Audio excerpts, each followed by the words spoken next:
Hi friends, അപ്പോൾ ഞാനിന്ന് degree പ്രിലിംസിന് ചോദിച്ച ഒരു ക്വസ്റ്റ്യനുമായിട്ടാണ് വന്നിട്ടുള്ളത്. 3 സംഖ്യകളുടെ ഗുണനഫലം 100 ഇവ കൂട്ടിയാൽ കിട്ടുന്ന സംഖ്യയുടെ അവസാനത്തെ അക്കം 3 അങ്ങനെയെങ്കിൽ ഇവയിൽ രണ്ടാമത്തെ വലിയ സംഖ്യ ഏത്? അപ്പോൾ ക്വസ്റ്റ്യൻ കാണുമ്പോൾ വളരെ കൺഫ്യൂഷനായിട്ട് തോന്നുമെങ്കിലും കുറച്ചൊന്ന് ആലോചിച്ച് ചെയ്യാൻ പറ്റുന്ന ഒരു ക്വസ്റ്റ്യനാണിത്. അപ്പോൾ ആദ്യമേ നമുക്ക് നോക്കണം, 3 സംഖ്യകളുടെ ഗുണനഫലം 100. അപ്പോൾ നമ്മൾ ആദ്യം 100ൻ്റെ ഫാക്ടേഴ്സായിട്ട് എഴുതാൻ പറ്റുന്ന സംഖ്യകൾ നമുക്ക് എഴുതാം. 100ൻ്റെ ഫാക്ടേഴ്സായിട്ട് നമുക്ക് ഏതൊക്കെ സംഖ്യ എഴുതാം? 1, 2, 4, 5, 10, 20, 25, 50, 100. അപ്പോൾ ഇതെല്ലാം എന്താണ്? 100ൻ്റെ ഫാക്ടേഴ്സാണ്. ഇങ്ങനെ ചെയ്യാൻ അറിയത്തില്ലെങ്കിൽ ഫാക്ടറൈസ് ചെയ്ത് കണ്ടുപിടിച്ചാലും മതി. അപ്പം ഫാക്ടറാണ് ഇതെല്ലാം. ഇനി നമ്മുടെ ചോദ്യത്തിൽ പറയുന്നുണ്ട്, ഇതിലെ ഏതെങ്കിലും സംഖ്യകൾ മൾട്ടിപ്ലൈ ചെയ്യുമ്പോൾ 100 കിട്ടുമല്ലോ. കിട്ടും. അപ്പോൾ ഞാനൊരു 2 ചാൻസ് നോക്കാം. 2 × 5 × 10 എത്രയാണ് കിട്ടുന്നത്? 100 കിട്ടുന്നത് അല്ലേ?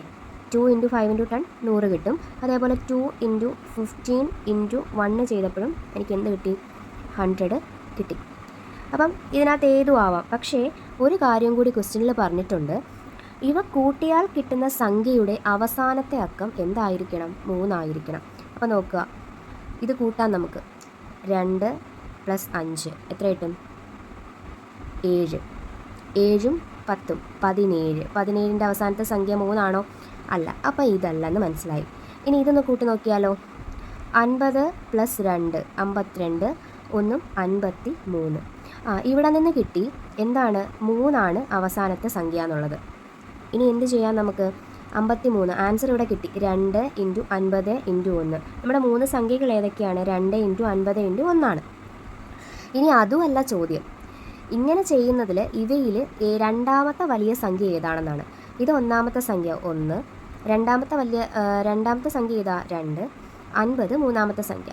നമ്മുടെ ചോദ്യത്തിൽ ഏറ്റവും വലിയ സംഖ്യ ഏതാണെന്നല്ല ചോദ്യം, രണ്ടാമത്തെ വലിയ സംഖ്യ ഏത്? ഏറ്റവും വലുതെന്ന് ചോദിച്ചിട്ടുണ്ടെങ്കിൽ നമ്മൾ എന്ത് എഴുതിയേനെ?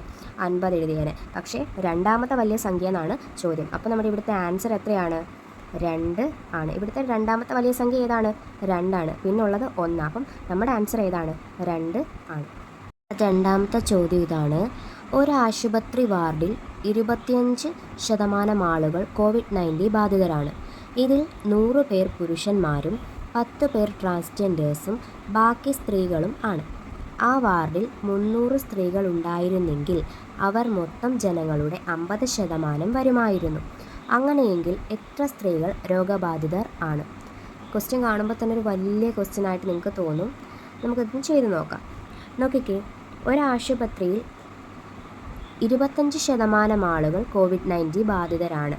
നമുക്ക് ഇതെല്ലാം വിടാം. നമുക്ക് അവസാനത്തെ ആ പോയിന്റിൽ നിന്ന് നമുക്ക് സ്റ്റാർട്ട് ചെയ്യാം. നോക്കിക്കേ, ആ വാർഡിൽ 300 സ്ത്രീകൾ ഉണ്ടായിരുന്നെങ്കിൽ അവർ മൊത്തം ജനങ്ങളുടെ 50% വരുമായിരുന്നു. അപ്പോൾ 50% ആരാണ്? സ്ത്രീകളാണ് ആ വാർഡിൽ. അപ്പം 50% എന്ന് പറയുന്നത് എത്രയാണ്? 300 സ്ത്രീകളാണ്. അപ്പം 300 സ്ത്രീകൾ ഉണ്ടായിരുന്നെങ്കിൽ 50%. അങ്ങനെയാണെങ്കിൽ 100% വരണമെങ്കിൽ എത്ര കണ്ടേനെ? മൊത്തത്തിൽ എത്ര പേര് കണ്ടേനെ? 600 പേര് കണ്ടേനെ. 50% 300 ആണെങ്കിൽ 100% എത്രയാണ്? 600 ആണല്ലോ.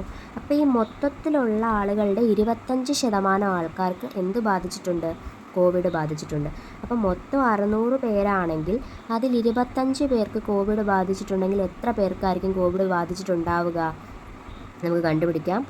0 വെട്ടിപ്പോയി. 6 × 25 എത്ര കിട്ടും? 150. അപ്പം മൊത്തത്തിൽ 150 പേർക്കാണ് എന്ത് ബാധിച്ചിട്ടുള്ളത്? കോവിഡ് ബാധിച്ചിട്ടുള്ളത്.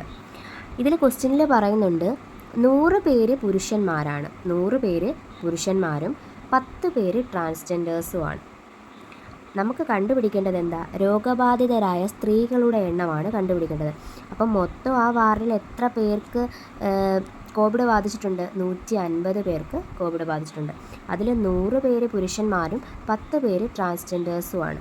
അപ്പോൾ ഈ മൊത്തത്തിലുള്ള 150ൽ നിന്നും 100ഉം 10ഉം 110 കുറച്ച് കഴിഞ്ഞാൽ നമുക്ക് ആ വാർഡിലുള്ള സ്ത്രീകളുടെ എണ്ണം കിട്ടും. അപ്പോൾ എത്ര? 150ൽ നിന്നും 110 കുറയ്ക്കുമ്പോൾ ബാക്കി എത്രയാണ്? 40 സ്ത്രീകൾ. അപ്പം 40 സ്ത്രീകളായിരുന്നു എവിടെയുള്ളത്? ആ വാർഡിൽ രോഗബാധിതരായിട്ട് ഉണ്ടായിരുന്നത്. അപ്പം ക്വസ്റ്റ്യൻ കാണുമ്പോൾ നമുക്ക് ഒരുപാടുള്ളതുപോലെ തോന്നും, പക്ഷേ ചെയ്യാൻ ഇത്രയേ ഉള്ളായിരുന്നു. ഇത് നമ്മുടെ പ്രിലിമിനറിയുടെ ക്വസ്റ്റ്യൻ തന്നെയാണ്.